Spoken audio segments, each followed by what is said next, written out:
It's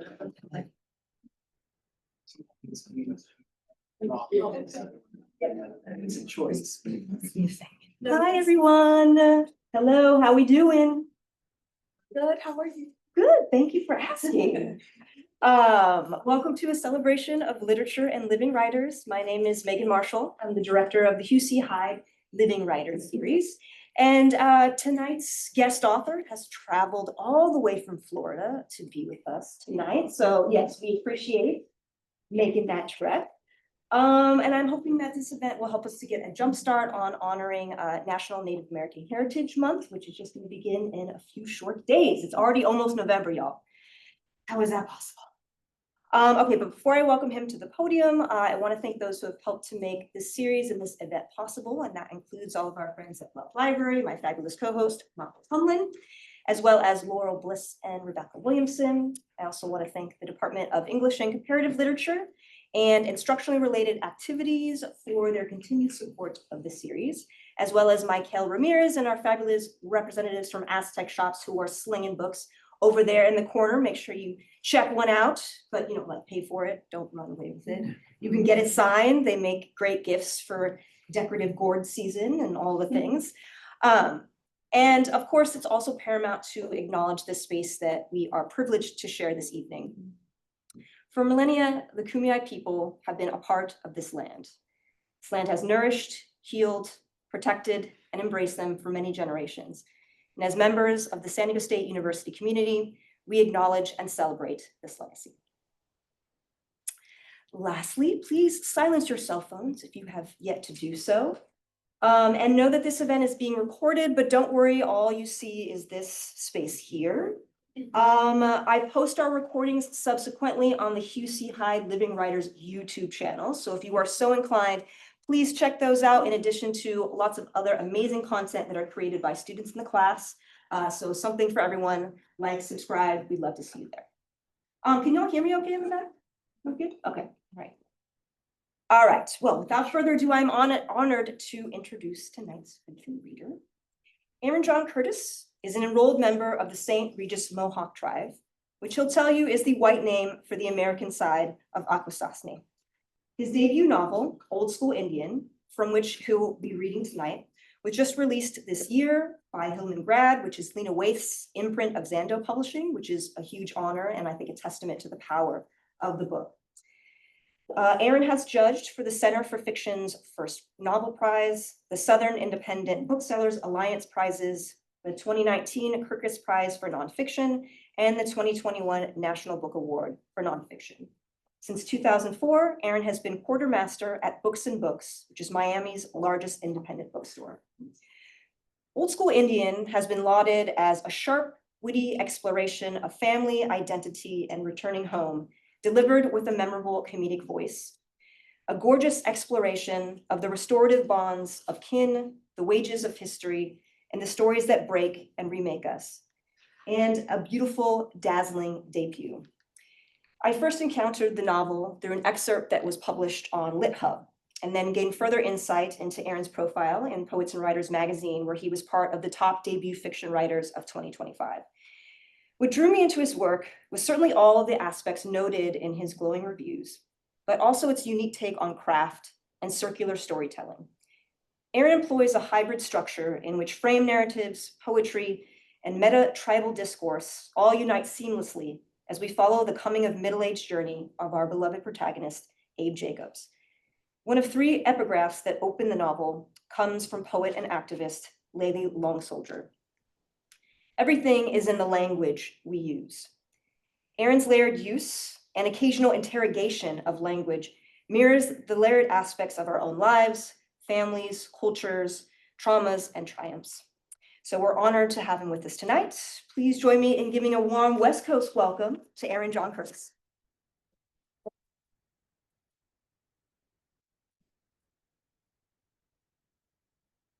Thanks, Megan.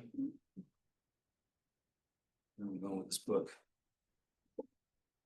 And the glasses. Let me take a look at y'all first before I take these off and can't see anymore. Just want to get a sense. Am I too far away? Can you hear me? Is this okay? Yeah. Sego. Kahanawana yung guts. Kenikehaka wakanyoton. Niwako and Sultan. That's hello. My name is Aaron John Curtis. I'm a member of the Mohawk Nation and I'm Turtle Clan. For the beginning part of this, I want to do a little call and response. Well, not a call and response, more like a group activity.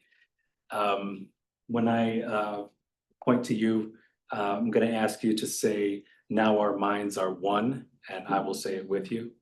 Do you want to give it a shot right now? See how it goes. All right. Now our minds are one. That's so culty. Okay. Hopefully it won't feel that way when we get into it. The Hongbang Carne Wa Degwan, what we call the words before all else, or what we say before we do anything important, is a prayer of gratitude. Traditionally, this can take anywhere from an hour to 5 days. Since you only got me for an hour or so, we're going to do a very abbreviated version. And when I invite you in, then we'll say our bit. Now our minds are one together. We give thanks to the Creator for all of nature. Now our minds are one. We give thanks to Mother Earth, to the grass, to the roots, to the trees, and to the medicines. Now our minds are one. We give thanks for nourishment, for the waters, for the vegetables and the fruits. Now our minds are one.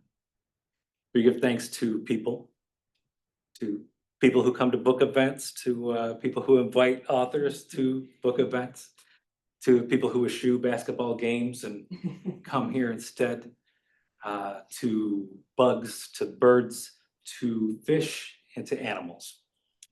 Now our minds are one. We give thanks to the four winds, to the stars, to our elder brother, sun, to grandmother moon. Now our minds are one. And now I've done all I can. And if there's anything I've forgotten, it's up to you to fix it. Now our minds are one. No pressure. You don't have to fix it all tonight.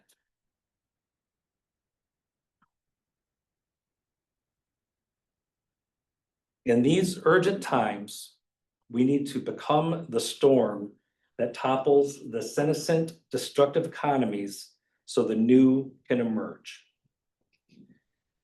Senescent, I had to look up, it means old, but the connotation is it stopped growing a long time ago, but just refuses to die. And this is a quote that I want you to kind of have in the back of your mind as we move forward. We need to become the storm that topples the senescent, destructive economies so the new can emerge.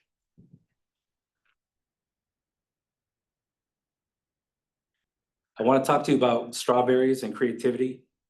And in order for me to talk to you about strawberries and creativity, I have to first explain what strawberries mean to the Mohawk people. I don't want to make this about the Kenikehaka creation story. So let's just say that there was a woman who eventually became Mother Earth. She had a foot in Sky World above and Water World where we are now. If it helps, we can think of her as half angel and half human. She died giving birth to twin sons, and these twin sons buried her, and from her body grew the 5 most important plants that we know. From Mother Earth's head, corn, beans, and squash grew. We call corn, beans, and squash the 3 sisters, and they're perfect together because the corn grows up first and strong and tall, and the beanstalk winds around it, and the squash stays in the ground and grows in the spots where the corn stalks aren't there. And eaten together, they make the perfect diet, get all the nutrients that you need. And Not only that, the nutrients that it draws from the soil and that they put back, they complement each other. So there's no need to worry about fallow soil or crop rotation or any of the European stuff that came later. It's easy to hear the creation myth and think, oh, so that's why Mohawks planted corn, beans, and squash. I want you to understand that it was thousands of years of experimentation and cultivation to arrive at corn, beans, and squash, and the creation story came later. But I digress. From Mother Earth's heart, tobacco grew. Tobacco is the creator's plant. We smoke it during ceremony. We draw the creator into ourselves to help us communicate. And the smoke that leaves our mouth carries our words to the creator. And I don't like to mention tobacco without mentioning John Rolfe.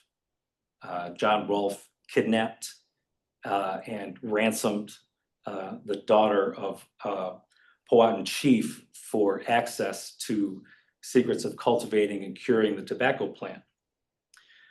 The Powhatan called this kidnapped teen Motu'aka. Today, most of us know her as Pocahontas. And John Rolfe's efforts gave America its first cash crop and its first successful export, and brought chattel slavery to America. And I digress again, but I do it because I think this story of the tobacco plant kind of encompasses our views. And when I say our, I'm talking about the difference between indigenous views versus settler views. And I think a lot of misunderstandings just arise from this having such different views of these basic things. All right, so digressions aside, we come to the strawberry. In the creation story, strawberries grow from Mother Earth's feet. Some people say it grew from her heart and tobacco grew from her feet, which would kind of make sense. You might have heard them called the heartberry because they're shaped like a heart. It's also the title of a really great memoir by Therese Marie Mailhot. She's a Canadian First Nations. So because the fruit is heart-shaped, you know that it's good for your heart. It's full of vitamin C, potassium, and magnesium. The stems and leaves grow over the ground like a circulatory system. So the plant is telling you that you can make that into a tea that treats inflammation of the circulatory system, which is good for your muscles and your joints. The root is tight together like intestines. So the plant is inviting you to make a root tea that will treat constipation or diarrhea, depending on what ails you. So it's the same strawberry root tea. It's just treating a body part. The plant knows what you need. We call the strawberry Onunguasun-a, which is the big medicine. And we call it Onunguasun-a, the big medicine, because it's the leader of the medicine plants. It's the first to flower every year. It's the first to ripen every year. And how the wild strawberry is doing tells you what the rest of the year's harvest is going to be like. And kind of gives you a temperature of what the medicine is like. The strawberry ceremony, or strawberry Thanksgiving, is one of 13 ceremonies that the Mohawks have during the year. We drink strawberry water to strengthen the tribe. We give thanks to the strawberry for returning. We give thanks to the creator for providing the strawberry. And also during the festival, all the women who were born that year, all the new daughters are named. Well, that year, like since the prior winter solstice, they all get names. The girls are born with the responsibility of continuity between generations, of leadership and clanship. And the names they are given are inherited from one of their ancestors. And those are the names that they use anytime they're communicating with medicine for their entire life. When Kanekehaka talk about the strawberry, built in is the knowledge that one year there won't be any wild strawberry. And I've been thinking about that a lot lately. My mom used to make a summer salad with spinach, and it had pecans and blue cheese and strawberries in it. And all of the flavors together just made this, the sum was greater than the parts, like it was really delicious. And I've been making this, for myself. And the last couple of years, just something was off. It wasn't coming together right. And I was actually giving strawberry slices to my little nephew that tipped me off to what was wrong. I think I'm giving him this sweet treat. He's looking at it like, oh, here's this red, beautiful looking thing. Yes, I want to eat that. And when I gave him the slices, he just kind of looks up at me like, why am I eating this like kind of crunchy, grainy skinned thing that doesn't have any flavor to it? And I realized that he was right. They didn't have any flavor. They still looked good, and the salad was very pretty to look at. But the best you could say was that they didn't make the salad any worse than it would have been without them. So I guess enter the farmer's market, right? If you're lucky enough to have one near you. So maybe the problem is the industrialization of the strawberry and not anything to do with the medicine itself. Like the tobacco plant, it's treating it as a commodity and not treating it as medicine. But the flavorless strawberries still bother me because I have been making this salad and I have been shopping at the same store, buying the same brand year after year. And it's only the last few that this flavor hasn't been there. And, I know they're concerned about the size and the color and the shelf life and all that stuff, but I worry about what it means because the strawberry is the the big medicine. I worry about what it means for the other medicine plants. I worry about what it means for the waters and the fruits and the vegetables that are supposed to be nourishing us. The twins I mentioned earlier, they have different names depending on who's telling you the story. It could be strong sap and swampy elm. It could be sapling and flint, good mind and bad mind. Non-natives view them as analogous to God and Satan, but really they're closer to yin and yang energies.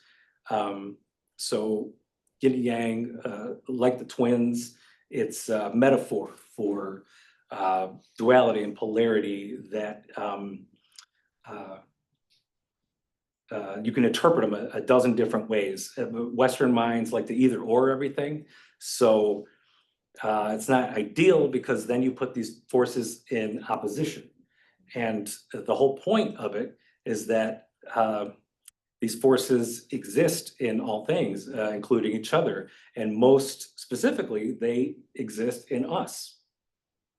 And if I was doing a PowerPoint presentation right now, at this point, there would be a slide behind me that said, there are two wolves inside you with the beam, But for Mohawks, our point in life is to try to balance these energies. And the goal is to be in balance and we call it becoming fully human.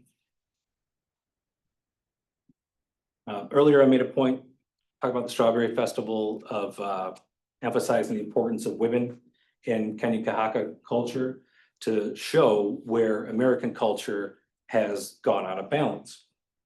So in this capitalist patriarchy we're living in, the energies are so imbalanced, it's affecting our daily lives.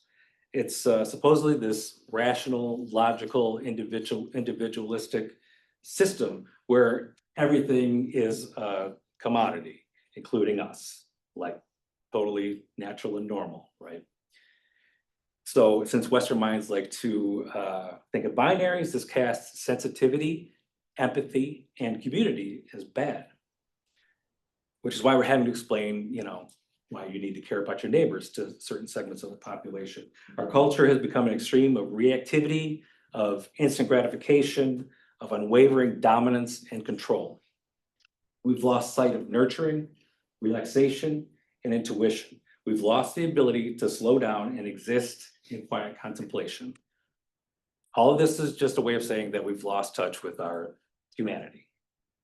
And We know there's no way to live, we know it's unnatural, but we're too busy trying to survive to stop and think about it. And when you think about being an artist in this system, it's easy to see why corporations are so invested in trying to cram AI down our throats.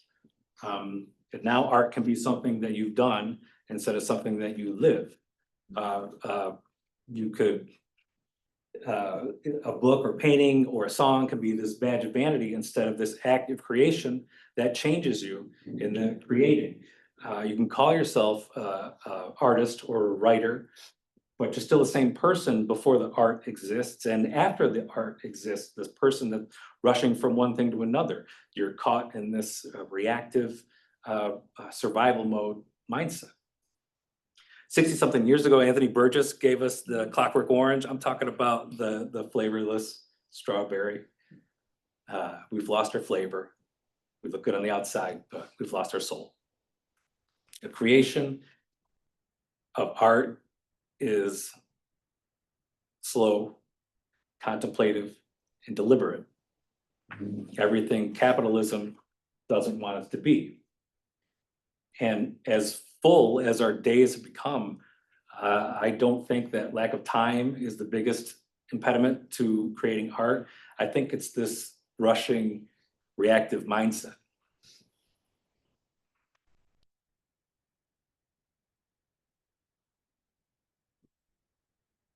My debut novel, Old School Indian, it involves this guy, Abe Jacobs, who's Mohawk, and he's been living in Miami for 20 years. He gets diagnosed with a fatal illness. He travels home to the reservation where he grew up for healing from his great uncle Budge. And he's struggling with these same issues of trying to create art under capitalism. He's working restaurant retail. He's surrounded by a lot of Miami decadence, and he's struggling to find his voice as a poet. And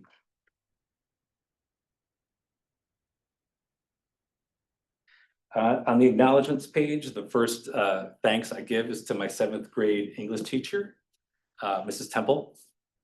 She gave us an assignment where we had to write a descriptive paragraph, and she gave us a list of adjectives we had to include. So the first draft that I did had this guy going to the cemetery, and he was leaving flowers on his friend's grave. And I don't remember how it went, but I remember when he left the cemetery, his cane was tapping the cobblestones in time with his spry step. And Mrs. Temple, instead of being enamored with my brilliance, she rightly pointed out that the tone didn't match the scene. So the second draft, it was an old man, and he needed the cane for support. And he was leaving the flowers on his dead wife's grave. And the flowers were swathed in a yellowing wedding veil. And I don't know why a 13-year-old kid was writing about an elder man losing his wife, but I know I wouldn't have gotten there without Mrs. Temple's feedback. She read both versions of it in front of the class as to try to teach us the importance of editing. And when she read that second version, everyone in class kind of stopped and gave me a look like, damn. And at 13, I fell in love with editing. So when I sold this to Hillman Grad, we had a 2-year editing process. My editor was a woman named Erin Wicks. She did Honoré Fannin Jeffers' book, Love Songs of W.E.B. Du Bois. And yeah, she was amazing. And I have her to thank for what some people think is the best poem in the book. So the manuscript I turned in was about twice as long as the finished book needed to be. And in trimming it down, I lost a lot of late 90s, early aughts Miami. And so about 2 years in, we're on deadline. The printer is about to get the layout, all that stuff. At this point, Aaron and I are supposed to just be like moving commas around, right? But in the rereading it for this pass, I realized that a lot of the desperation and frustration that Abe has in trying to be a poet while he's working so many hours, it wasn't there. It got left out with a lot of that cutting. And there was a poem that was still there, but it didn't work with this new version. So I knew the deadline was too close for me to put a new poem in and get it to the level where it needed to be, but I still threw a bunch of pages at Erin anyway. I apologized first, explained what the problem was. She agreed, and she thankfully agreed to help me get it in shape. So we have a poem called Salatium, which a lot of people, most of the people who are from Miami and are familiar with the South Beach Wine and Food Festival have cited as their favorite poem in the book. So to get into this, if you didn't know, the South Beach Wine and Food Festival takes place right on the sand of South Beach. And because it's Miami, every celebrity chef has always gone there since day one. And the title Salatium is a fancy word for consolation prize, more specifically, form of compensation for emotional harm.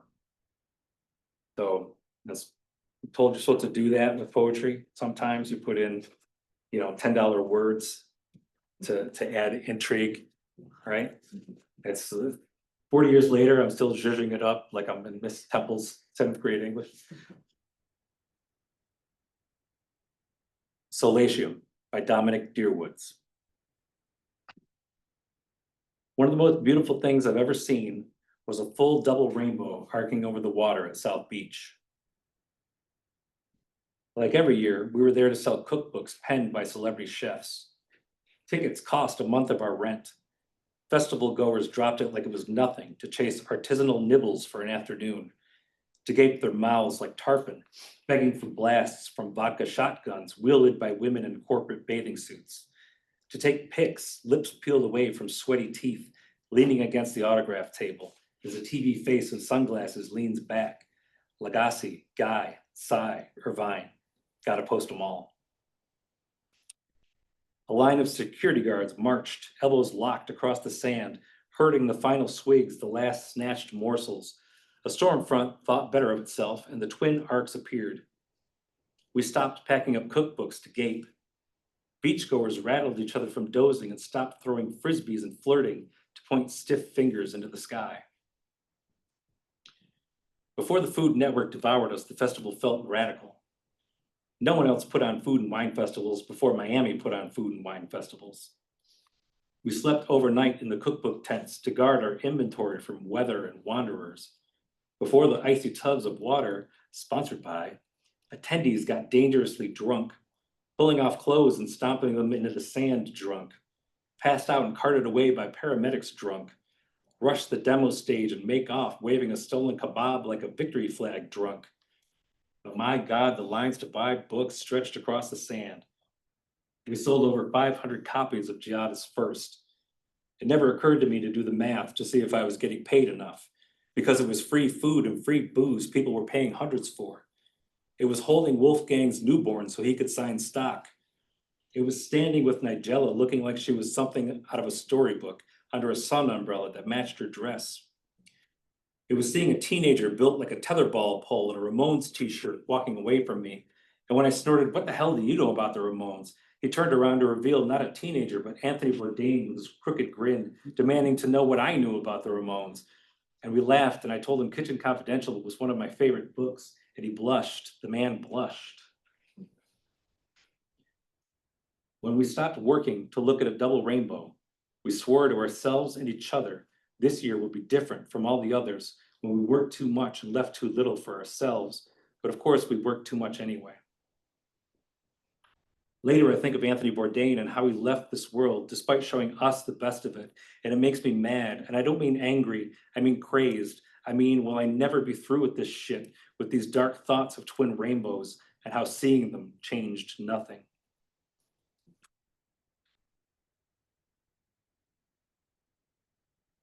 The book is not as much of a bummer as that poem is, I swear. It's like it's like the beauty and the bummer all at once. Yeah, you need, I think you need both, really.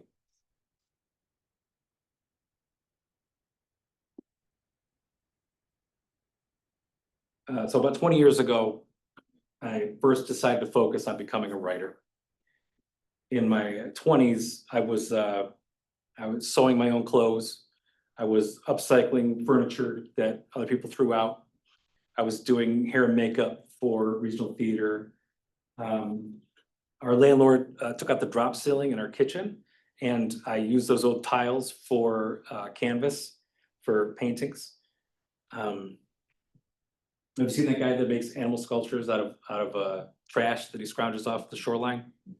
It's you look at it from the side, it's all a bunch of junk stuck together. Yeah, then you look at it straight on, and it's a bird or it's a fish, and I mean they're really cool and they're very pretty, and their commentary. It's a commentary on environmental pollution, and I talk about all this just so you know that art, being an artist, doesn't have to be this expensive enterprise. It can be as simple as applying your sensibilities to the stuff that other people are throwing away.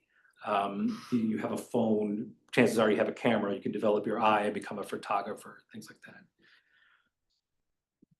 that. So of course, in my 20s, I was also writing. It was also nice and lo-fi. All you need is a pen and a piece of paper. I wanted a computer because when I was using a pen and a pad, I would get going really fast. And then when I would look later, I couldn't make sense of anything I'd written. So a friend of mine was upgrading his home computer system. So I inherited his old system, and it was DOS based with a green screen. And I would sit down to write. And the next thing you know, the sun would be coming up, and my ashtray would be overflowing, and I would have this drilling nicotine headache because I hadn't been smoking that long. So my tolerance was really low. I still have some of those stories on file that are printed out on a dot matrix printer. I haven't had the heart to get rid of them. I don't know if they're publishable, but they're still there. It's like a totem of, yes, you have been at this for a while and you deserve to be where you are now.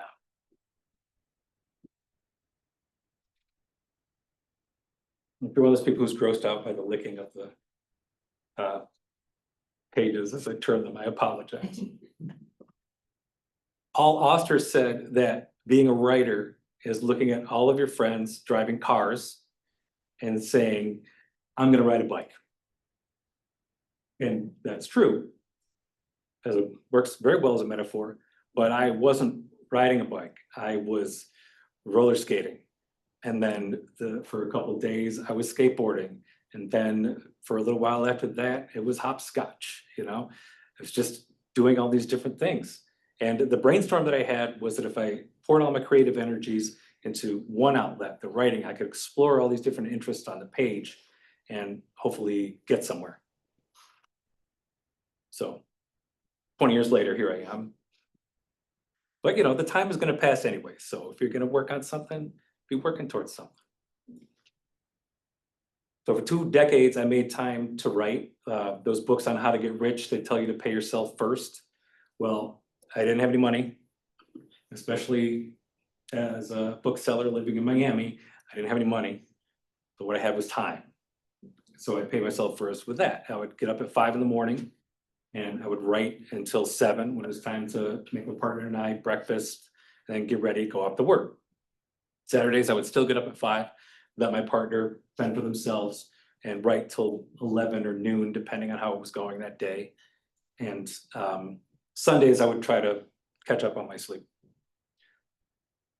And I'm not I don't want you to get the idea I'm some like paragon of discipline. I arrived at the 5 a.m. business through experimentation. I found out that just writing at the end of the day, as you get, it's all fun and games in your 20s, but as you get older and you have more responsibilities, you're kind of too full of the day to get in the right headspace. So the early morning was good for me because I'm in a dream state anyway at 5 in the morning, and my inner critic is sleeping in, so I could just create without judging what I was putting down. So yeah, you don't always have the muse pulling you forward either. So I would write about what I was watching on TV. I would write about books I was reading. I would write about what what I was listening to, just anything. I would write about how I didn't have anything to write about. But those mornings when I woke up and wrote, I felt right. I felt like I was and where I needed to be, just trusted my place in the world. And, you know, struggles with bills and relationship issues and headaches at work, all of that was a lot easier to deal with when I spent that time at the laptop first thing. So Old School Indian didn't come about because I was trying to change the world. It came about, that would have been a nice side effect, but we'll see, it's early yet.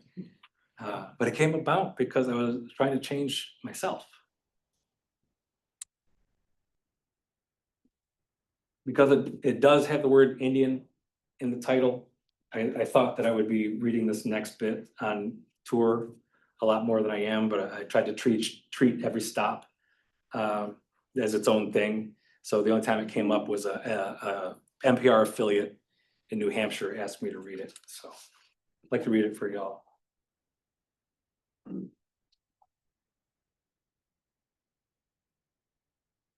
Abe is Mohawk Indian. You could argue Indian is a misnomer and you'd be right. I could argue no one asked us when they decided we should be called Native American, and I'd be right. Somewhere in the 80s, non-res folks decided Indians was wrong at best and offensive at worst. So they let everyone, including us, know we should be called Native Americans. Maybe call him that. You shouldn't call him Indian. Sorry, but you don't know Abe like that. It sounds weird coming from your lips, reductive in some way. In fact, I'm not sorry. And don't call him Native American either.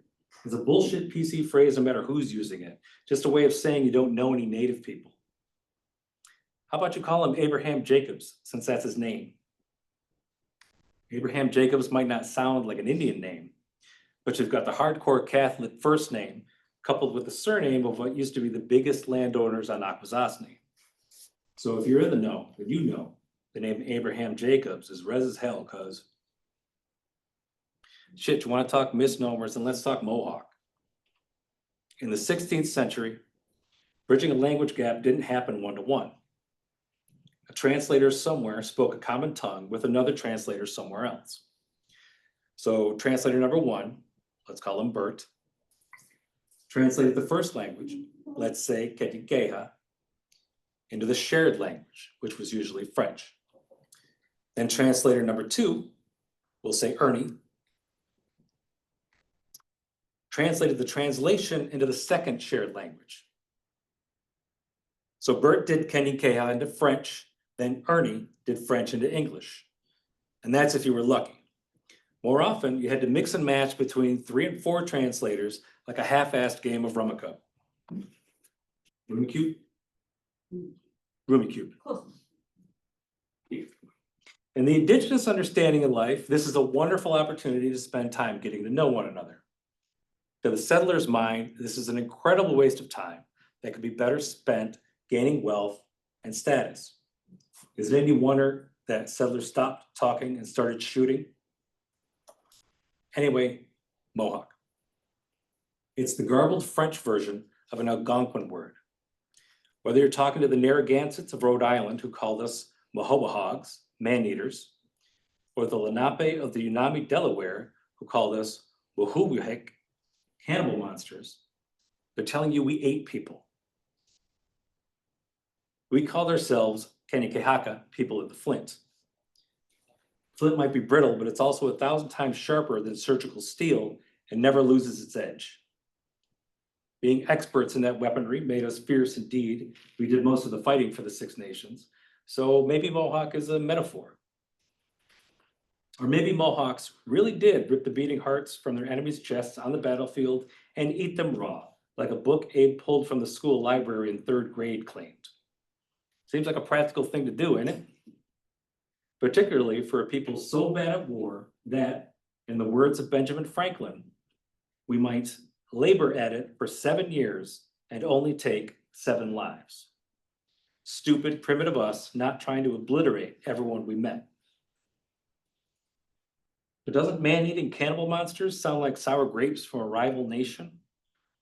The Algonquin and the Haudenosaunee hated each other, is what I'm saying. Although hate might be a strong word from a settler perspective, rivalry is probably closer. If we killed someone during a skirmish over our shared borders, The accident brought the nations closer together through atonement ceremonies. Just ask Ben Franklin.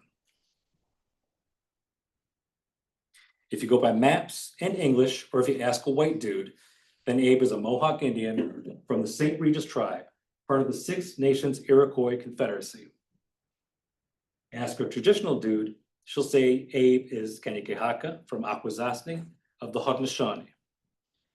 If you're keeping score, that's people of the Flint from where the partridge drums of the people who build. I've got just enough Kanikeha to define the terms for you, but not enough to string them into a sentence.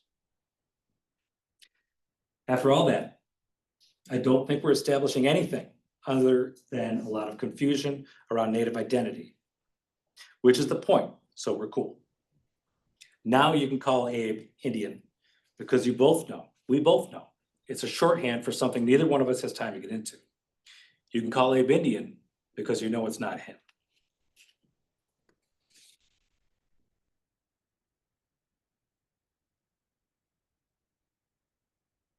I said something earlier. Well, I said a bunch of stuff, but the quote that I asked you to keep in the back of your mind. In these urgent times, we need to become the storm that topples the senescent, destructive economies so the new can emerge. This quote comes from Potawatomi botanist Robin Wall Kimmerer. Her big hit was braiding sweetgrass. This comes from her newest, which is the serviceberry. My nieces and nephews and young cousins, they like to be the storm by grassroots organizing and marching in the streets, and God bless them for it. For me, being the storm is about that time that I sit at the laptop in the morning. That time does the same thing that the Ohondon Garliwe Degwan does. It puts me in a state of gratitude. It brings me to the present moment. I'm slow and deliberate and contemplative instead of reactive. And that's the mindset I need to be in for art to find me. Now, you may have noticed the poem that I read was written by Dominic Deerwoods and not Abe Jacobs, the protagonist of the book. In the novel, Abe struggles to find his voice, so he invents an alter ego. What interests me is what versions of ourselves we need to invent to become this storm that Robin Wall Kimmerer is talking about. For me, it was making that decision to be a writer. I don't know what that would look like in your lives. I'm sure you have, hopefully, I've given you some ideas just with the talk. How I keep it going is things like, if I'm going for a walk, instead of having a podcast yapping in my ear, I'm out there just raw dogging life. I could just, wherever my thoughts are taking me.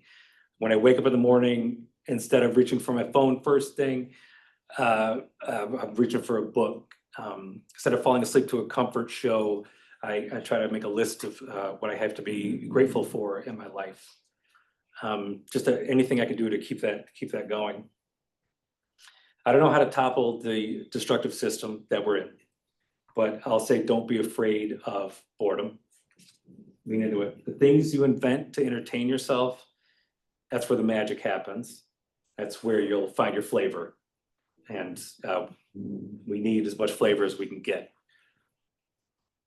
So now I've done all I can.